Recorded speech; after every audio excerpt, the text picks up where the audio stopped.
এই মুহূর্তে break breaking আপনাদের আরো একবার ছবি দেখাবো। শহরে আবারও জকের ধন, আবারও নগদ টাকার হদিশ। কেষ্টপুর থেকে প্রায় 2 কোটি টাকা উদ্ধার করেছে ইডি। আজ সকাল থেকে অ্যাকশনে ইডি ছিল এবং সেই ছবি আপনাদেরকে আমরা দেখাচ্ছিলাম। ইডি তল্লাশিতে 2 কোটি টাকা উদ্ধার হয়েছে। আরো একবার এ শহরে টাকার পাহাড়ের হদিশ। ইডি তল্লাশিতে 2 কোটি টাকা উদ্ধার। বিহারের আর্থিক দুর্নীতি মামলায় কেষ্টপুরের রবীন্দ্রপল্লীর বাড়িতে ইডি হানা দেয়। ওই বাড়িতে রবীন যাদব নামে এক ব্যক্তি থাকেন এবং তার খোঁজে তল্লাশি চালায় ইডি।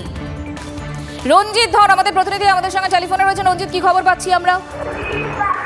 কেষ্টপুরের যে এএফ ব্লকের 189/1 বাড়িতে ইডির অফিসাররা এই মুহূর্তে কিন্তু সিল করে দিয়ে গেছে এবং যেটি সূত্র মারফত খবর যে কেষ্টপুর রবীন্দ্রপল্লীতে ইডি আনা এবং গতকাল ভোর রাতে ইডির তদন্তকারী আধিকারিকরা এই বাড়িতে আসে এবং রবীন যাদব নামে এক ব্যক্তি সেই বাড়িতে ভাড়া থাকতেন এবং তার সন্ধানেই ইডির আধিকারিকরা বুধবার ভোরে হানা দেয় এবং ওই দিন রাতে সেইখান থেকে আধিকারিকরা বেরিয়ে যায় এবং রবীন ওই বাড়িতে ছিলেন না। রবীন যাদবের ব্যাকগ্রাউন্ড কি জানা যাচ্ছে রঞ্জিত?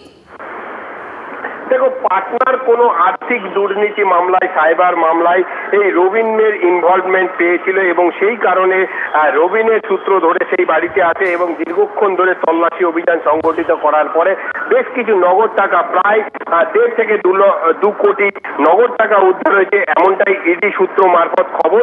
তবে সেই বাড়ি কিন্তু ইডি তদন্তকারী আধিকারিকরা এই মুহূর্তে সিল করে দিয়েছে এবং যে বাড়িওয়ালা ছিলেন তার সঙ্গে আমরা কথা বলার চেষ্টা করি। তিনি জানান, অর্থাৎ সুকুমার নস্করের ছেলে দিবাকর নস্কর, তিনি জানান যে রবীন বাড়ি ছিলেন না এবং বাড়িতে ইডির আধিকারিকরা এসেছিল। দীর্ঘক্ষণ ধরে তারা তল্লাশি অভিযান সংগঠিত করেছিল এবং বেশ কিছু টাকা পয়সা এবং নথি উদ্ধার করে। তবে বাড়িওয়ালা কিন্তু ক্যামেরার সামনে কিছু মুখ খুলতে চাননি এই বিষয়ে। রঞ্জিত, নজর রাখো। আপাতত ধন্যবাদ তোমাকে।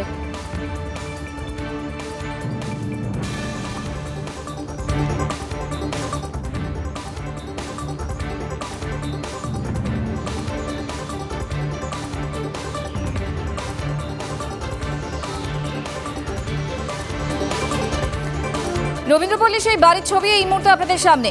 বিহারে আর্থিক প্রতারণা মামলায় তল্লাশিতে উদ্ধার।